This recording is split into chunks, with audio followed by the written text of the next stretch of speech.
Yo, welcome back to the channel, boys and girls. In today's video, we are taking a first look at this brand new GR201 gravel frame set from TanTan. I'm very excited to get this gravel frame built up over the winter time because this frame set that you see here has a lot of features that the modern day gravel customer really want and would appreciate. So in today's video, guys, we're going to be going over the specs, the details on this GR201 frame set, of course, the price. We're going to get this bad boy weighed out. And then, of course, I'm going to be giving you my plans for this build. So without further ado, let's begin. Okay, now full disclosure, TanTan, they did send out this gravel frame set for me to test and review. And this is actually my third frame set from TanTan. The very first road frame that I got from TanTan, I actually purchased it with my own money. And then from that point onward, I've been able to try out one of their other road frames as well that I built up for a local cyclist here in Chicago. And then this is the third one, which is their gravel GR201 frame set. So first off, let's talk about all of the different features on this bike that I think you, the customer out there, are going to really appreciate, and especially given some of the feedback that I've read online. So starting with the cost of this frame set. So TanTan doesn't really like to advertise their prices online. You'll have to email them or talk to them on WhatsApp, but expect to pay somewhere around $600 to $700 USD, which does not include shipping or custom paint. The shipping for myself for this frame set, it took like 4 weeks, bro. I don't know if they use like the Pony Express or if it was delivered by boat, but it took 4 weeks for my frame set to deliver. So just keep that in mind when you are planning to build this in the wintertime. Just keep all of that in mind. Next up, let's talk about the sizing on here. So the size I went with is a size 54. Now this actually is smaller than what I would typically ride, something like a 56. But the reason why I went with the 54 is because if you look online at the geometry chart for this frame, as you can see, it's actually a little bit more on the aggressive side. It actually has a pretty long and low reach. So make sure you pay careful attention to the sizing chart because you could easily end up with a frame set that's going to be too long for you. But the good news is because this is a size 54, because of just how much reach this gravel frame set has, that means that I'm able to run an integrated cockpit that doesn't need a lot of reach on it, and I shouldn't have any issues with any sort of toe overlap. Now, the custom color you see here is sort of like a copper, champagne, glittery, sparkly sort of color. It's a little bit subdued in the shade, but then once the sunlight hits it, it has a nice sparkle to it. And this color is actually something that I wouldn't typically get for all of my frames. You guys know I tend to stick with either like the blues, the silvers, or the black, but I really like this color, and I should stand out in the mix of all the other boring gravel color frames out there. Little ghetto boy playing in the ghetto streets. What you gonna do when you grow up? And have to face responsibility. Hey, shout out to Donnie Hathaway Live. But let's go ahead and weigh out this TanTan GR201 gravel frame set. Now, keep in mind that because this is a gravel frame set, there are several bolts on the frame itself. So each bolt weighs like 3 grams. I counted 14 bolts in total, so that's like 42 grams.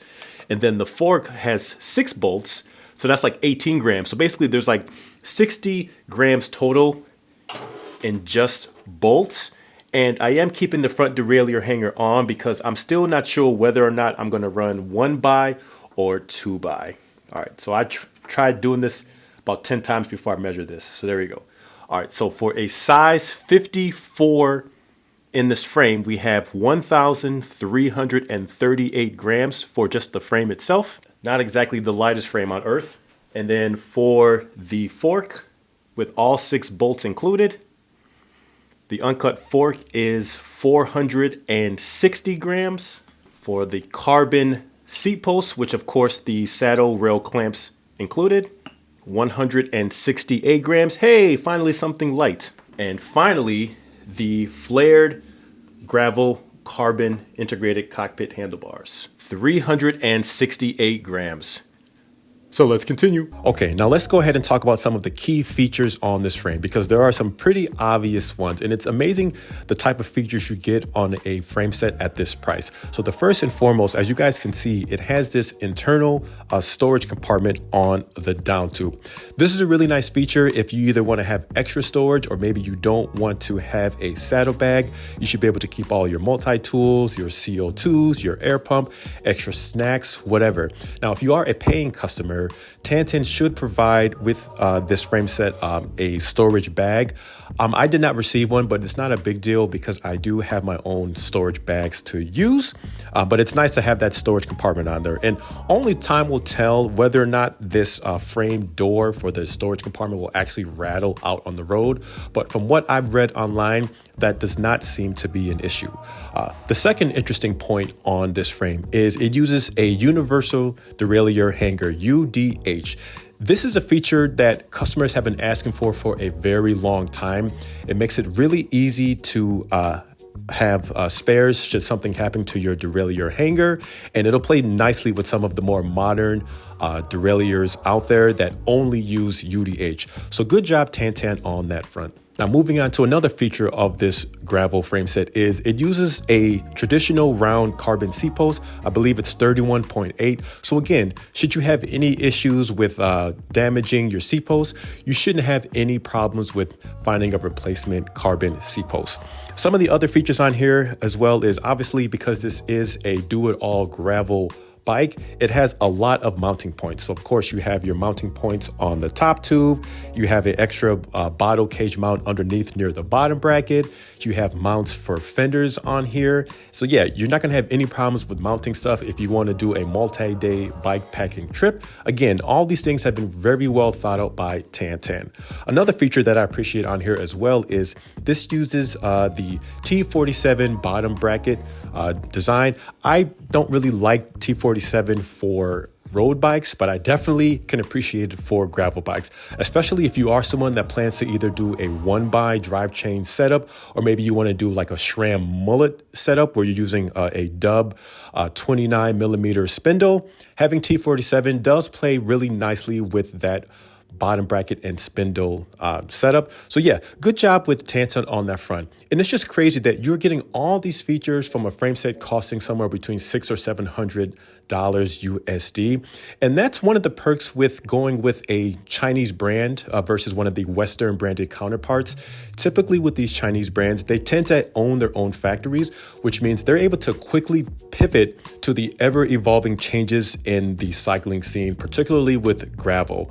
And I forgot to mention the most important feature on here is the tire clearance. So the tire clearance on here has 50 millimeter tires, which should be about 2.0 mountain bike tires. I suspect you could probably fit 2.2 mountain bike tires on here, but there isn't anywhere within 4 or 5 mile drive within Chicago where I would really need anything more than like 42 or 45 millimeter gravel tires.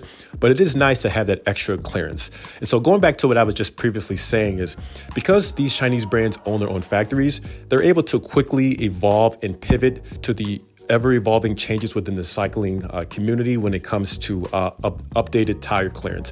You figure companies like Specialized or Trek, they're usually a 3 to 4 year product cycle on this. So by the time they were developing their newly released frame, like say something like a Crux or even like Trek's Checkmate, at that point, by the time that was released to the market, the needs for wider tire clearance had already changed, which basically makes those frame sets almost obsolete.